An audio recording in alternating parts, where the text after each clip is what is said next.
राघव ने मुझे पाने के लिए सिर्फ धनुष तोड़ा था। अब उन्हें रावण का घमंड तोड़ना होगा। राम भक्त हनुमान के सामने जानकी द्वारा कहा गया यह संवाद ही आदि पुरुष की कहानी का सेंट्रल थीम है और बचपन से हम रामायण और राम लीलाओं में राघव द्वारा न्याय पर न्याय की जीत वाली इस महान गाथा को देखते, सुनते और पढ़ते आए हैं। तो दोस्तों, आज हम एक्सप्लेन करने वाले हैं आदि पुरुष मूवी को। आदि पुरुष यानी भगवान विष्णु को कहा जाता है। लंबे समय तक स्वयं भगवान विष्णु भी इस बात से अनजान थे कि वो ही इस ब्रह्मांड के आदि पुरुष है। विष्णु के राम अवतार की कहानी फिल्म आदि पुरुष के माध्यम से दुनिया को बयां होने जा रही है और प्रभास की ये फिल्म सिर्फ पैन इंडिया नहीं है बल्कि वर्ल्ड वाइड रिलीज हुई है। तो एक्सप्लेनेशन शुरू करते हैं और अगर वीडियो अच्छा लगे तो वीडियो को लाइक जरूर कीजिएगा और इसी तरह के वीडियोस पाने के लिए आप हमारे चैनल को भी सब्सक्राइब कीजिएगा ताकि आपको इसी तरह के लेटेस्ट और फ्रेश कंटेंट मिलते रहे। तो फिल्म की कहानी की शुरुआत महर्षि वाल्मीकि के रामायण की तर्ज पर ही होती है, जहाँ राम सिया राम गीत के माध्यम से बैकड्रॉप में राम और सीता का विवाह कैकेयी द्वारा राजा दशरथ से 2 वचन की मांग और राम सीता लक्ष्मण का वनवास, छोटे भाई भरत द्वारा बड़े भाई की पादुकाएं ले जाने जैसे सीन दिखाए गए हैं। और फिर गीत खत्म होते ही नजर आता है रावण, जो बर्फीले चट्टानों के बीच तपस्या कर रहा है और मांगने पर भी अमरता का वरदान ना देने वाले ब्रह्मा रावण से प्रसन्न होकर उसे ये वरदान दे देते हैं कि देव या दानव के हाथों तुम्हारी मृत्यु नहीं होगी। ना तो तुम्हारी मृत्यु दिन में होगी, ना ही रात में होगी, ना वायु भी होगी, ना जल में होगी और ना ही तुम्हें कोई मानव मार सकता है। तो भगवान ब्रह्मा की चतुराई से अनजान रावण वरदान मिलते ही दैत्य में परिवर्तित हो जाता है। दूसरी तरफ राघव अपनी पत्नी जानकी और शेष के साथ पिता के दिए गए वचनों का पालन करने के लिए वनवास काट रहे हैं। अब आगे हम रावण के पास रावण की बहन शूर्पणखा को देखते हैं। वो यहाँ पर रावण के पास आती है और उसे अपनी नाक बताती है जो कि कटी हुई थी। यहाँ पर वो रावण से कहती है कि राघव के भाई ने मेरी नाक काट दी है और ये सुनने के बाद रावण क्रोधित हो जाता है कि आखिर रावण की बहन की नाक कोई कैसे काट सकता है। और साथ ही शूर्पणखा रावण को राघव की पत्नी मतलब सीते की सौंदर्य के बारे में भी बताती है। वो कहती है कि पूरी दुनिया में ऐसी लड़की उसने आज तक नहीं देखी। उसकी जगह जो है वो जंगल में नहीं बल्कि इस लंका में होनी चाहिए। दरअसल शूर्पणखा तो सिर्फ अपना बदला चाहती थी, इसलिए उसने ये सारी बातें अपने भाई रावण को बताई। आगे हम जानकी और राघव को देख पाते हैं। जब दोनों साथ में होते हैं तो यहाँ पर जानकी को एक स्वर्ण मृग दिखाई देता है और वो राघव से कहती है कि जब हम वनवास से वापस घर लौटेंगे तो हम इस स्वर्ण मृग को अपने साथ लेकर चले जाएंगे। ये सुनने के बाद राघव तुरंत ही उस स्वर्ण मृग के पीछे लग जाते हैं। वो उसे पकड़ने की कोशिश करने लगते हैं। जब राघव उस हिरण का पीछा कर रहे थे तो यहाँ पर जो वो हिरण होता है वो बार बार राघव की आवाज में सीते चिल्लाया जा रहा था। ये सुनने के बाद सीता जी को ऐसा लगता है कि कहीं न कहीं राघव खतरे में है, इसलिए वो लक्ष्मण जी को राघव के पास जाने को कहती है, लेकिन लक्ष्मण जी मना करते हैं। वो कहते हैं कि मैं तुम्हें अकेला छोड़कर यहाँ से नहीं जा सकता, लेकिन जानकी बार बार बोल रही थी, इसलिए लक्ष्मण जी यहाँ पर एक लक्ष्मण रेखा खींच देते हैं और अपनी भाभी माँ से साफ इनकार कर देते हैं कि वो इस लक्ष्मण रेखा के बाहर ना जाए। दूसरी तरफ राघव उस हिरण को मार गिराते हैं और उन्हें पता चलता है कि दरअसल में ये हिरण एक मायावी है और लक्ष्मण जी भी यहाँ पर पहुँच चुके थे। तब उन्हें ये बात समझ आती है कि ये किसी की एक बहुत बड़ी चाल है, इसलिए वो तुरंत ही वापस सीते के पास जाने लगते हैं।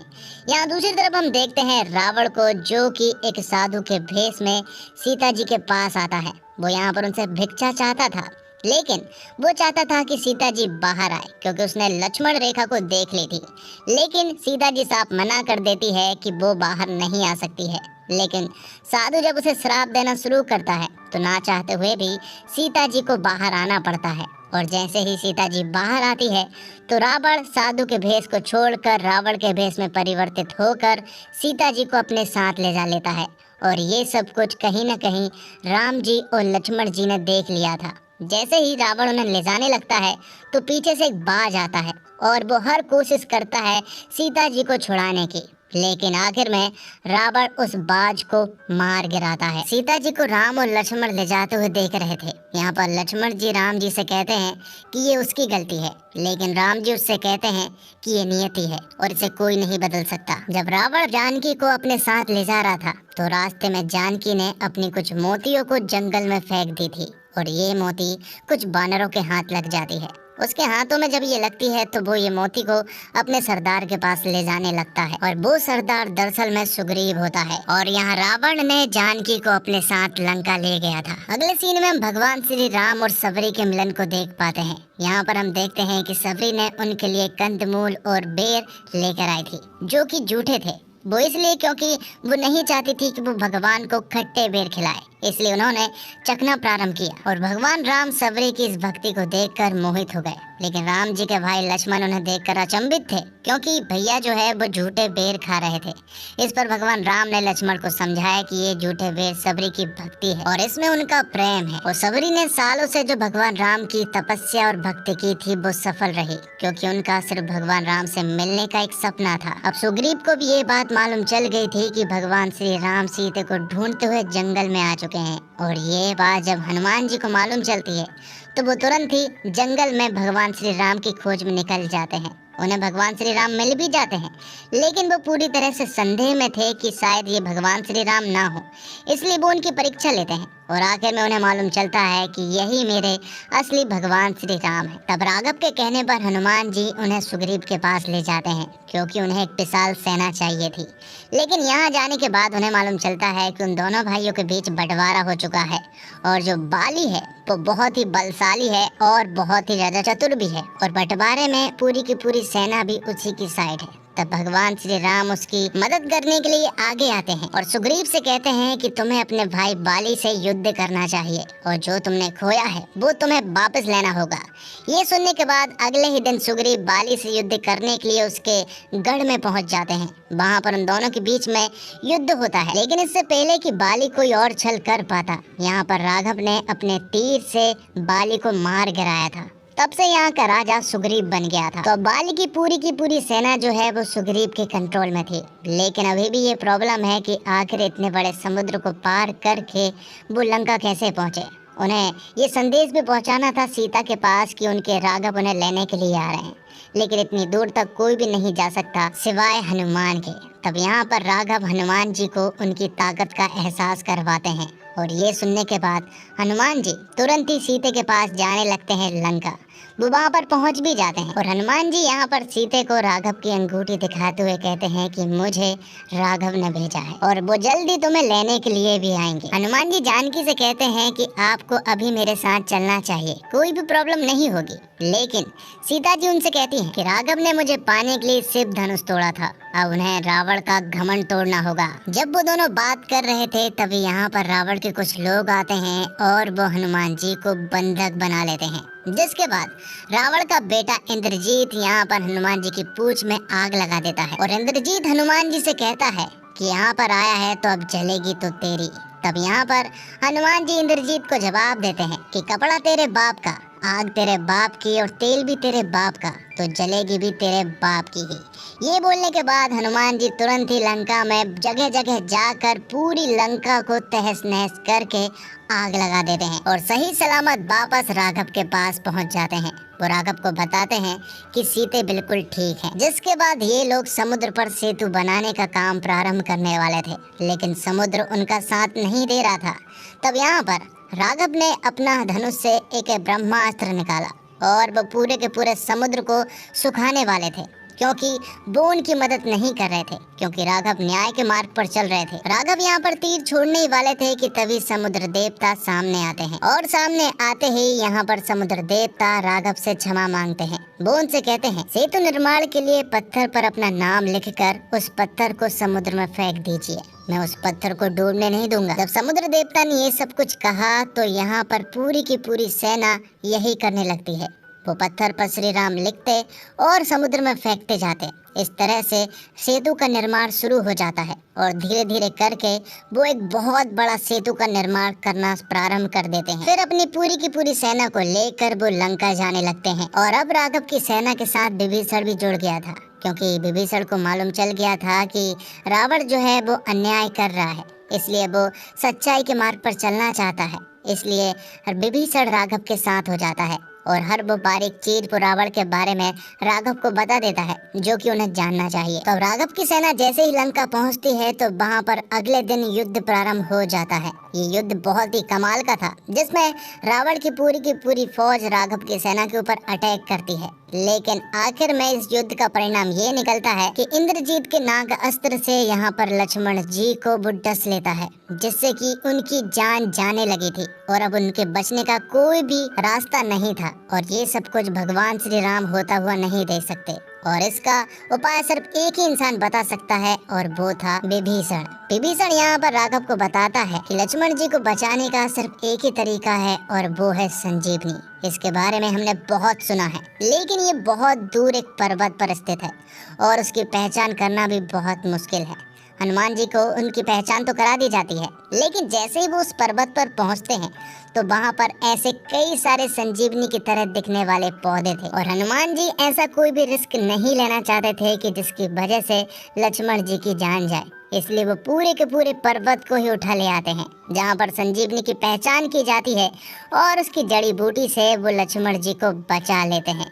अब आगे ऐसी कोई भी गलती ना हो इसलिए युद्ध की वो प्लानिंग करने लगते हैं। विभीषण यहाँ पर राघव को बताता है कि इंद्रजीत को रोकने का सिर्फ एक ही तरीका है, क्योंकि इंद्रजीत उनके ऊपर बहुत भारी पड़ रहा था। वो उन्हें बताता है स्वर्ण झील के बारे में कि अगर इंद्रजीत स्वर्ण झील में एक बार स्नान कर लेता है उसके बाद उसे हराना असंभव है। इसलिए अगर उसे हराना है तो हमें स्वर्ण झील में जाने से पहले ही उसे पानी में ही मारना होगा। साथ ही विभीषण यहाँ पर रावण के यज्ञ के बारे में भी बताता है कि अगर वो यज्ञ पूरी तरह से सक्सेसफुल हो गया तो वो बहुत ही ज्यादा शक्तिशाली हो जाएगा। साथ ही यहाँ पर विभीषण कुंभकर्ण के बारे में भी बताता है। वो कहता है कि कुंभकर्ण इतना ज्यादा शक्तिशाली है कि वो पूरी पृथ्वी को अपनी हाथ से ही घुमा सकता है, लेकिन प्रॉब्लम ये है कि वो सिर्फ 6 महीने में ही जागता है, लेकिन किसी कारणवश उसे उठाया जा सकता है। जिसके बाद युद्ध प्रारंभ होता है और राघव की पूरी सेना 3 तरह से अटैक करना शुरू करती है, जहां पर एक टुकड़ी इंद्रजीत के पास जाती है जिसका नेतृत्व लक्ष्मण जी कर रहे थे, जिनके साथ सुग्रीव और विभीषण भी शामिल थे। दूसरी तरफ रावण ने कुंभकर्ण को भी जगह दिया था, तो यहाँ पर हनुमान जी भी कुंभकर्ण से लड़ रहे थे, लेकिन कुंभकर्ण कहीं न कहीं हनुमान जी के ऊपर भारी पड़ रहा था। जिसके बाद हम देखते हैं इंद्रजीत और लक्ष्मण जी की फाइट को।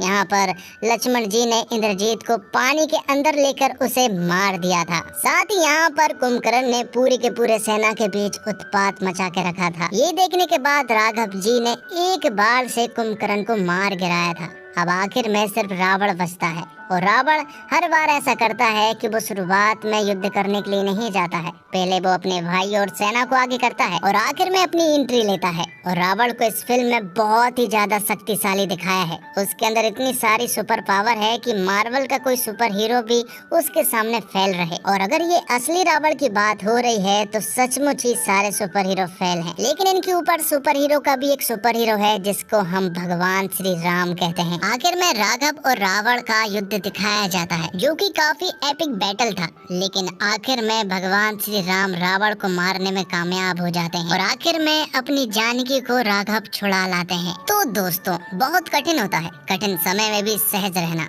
सरल बने रहना उसमें भी दुष्कार है, विशेषकर तब जब पिता राज रहा हो, भाई हर बात मानने को तैयार रहता हो और पत्नी का सुख इसी में हो कि वह वही रहे जहाँ पति की छाया रहे। राम कथा मनुष्य को सहज होना सिखाती है। ये यह भी सिखाती है कि तमाम धन संपत्ति सुख ऐश्वर्य आदि पाकर भी सरल बने रहना हो तो इसकी कुंजी कहाँ है। और ये कहानी राम सीता लक्ष्मण हनुमान और रावण की कहानी नहीं है, ये कहानी उन्होंने राघव जानकी शेष बजरंग और लंकेश की बुनी है। और इंटरवल तक ही फिल्म सुंदर कांड पार कर जाती है और इसके बाद का लंका कांड अपने आप में किसी कांड से कम नहीं है। और आदि पुरुष इस साल की सिनेमा प्रेमियों के लिए रामायण के रूप में एक तोहफे के रूप में पेश की गई है। राम सीता की कहानी को डायरेक्ट ओम रावत ने थोड़ा मॉडर्न टच देने का प्रयास किया है और शायद यही वजह भी है कि फिल्म तमाम तरह की हाई वीएफएक्स और कंप्यूटर जनरेटेड इमेज से लवरेज दिखती है। और फिल्म का सबसे मजबूत पक्ष इसका वीएफएक्स है। हालांकि वीएफएक्स का इस्तेमाल इतना ज्यादा है कि एक पॉइंट पर यह कहानी और किरदार दोनों पर हावी हो जाता है।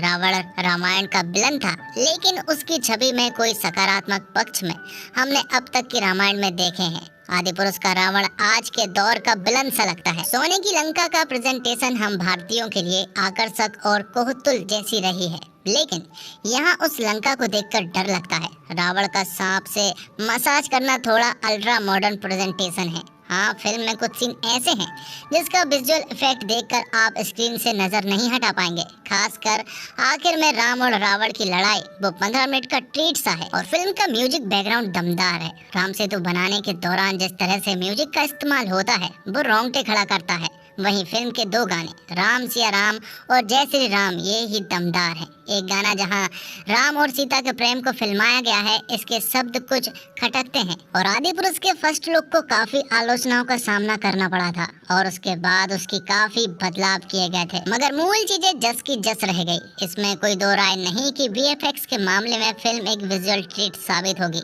मगर सीजीआई की खामियां रह गई हैं। 2D में वीएफएक्स और सीजीआई का काम प्रभावशाली नहीं है, जबकि 3D में यह दमदार है। सबसे बड़ी दिक्कत आती है स्क्रीन प्ले और डायलॉग्स में। मनोज मुंतासिर के लिखे डायलॉग्स में जहां राघव और रावण के चरित्र समृद्ध हिंदी जैसे जानकी में मेरे प्राण बसते हैं और मर्यादा मुझे अपने प्राणों से भी प्यारी है बोलते नजर आते हैं, वहीं दूसरी ओर बजरंगबली और इंद्रजीत तेरी बाप की जलेगी बुआ का बगीचा समझा है क्या जैसे संवाद बोलकर उपहास का पात्र बन जाते हैं। और आदिपुरुष पहली बार अपने टेक्निकल पक्ष की वजह से खबरों में आई थी। टीजर के बाद लोगों ने शिकायत की कि ये क्या वीएफएक्स है। मेकर्स ने समय लिया, बोले वीएफएक्स को सुधार कर पिक्चर रिलीज करेंगे।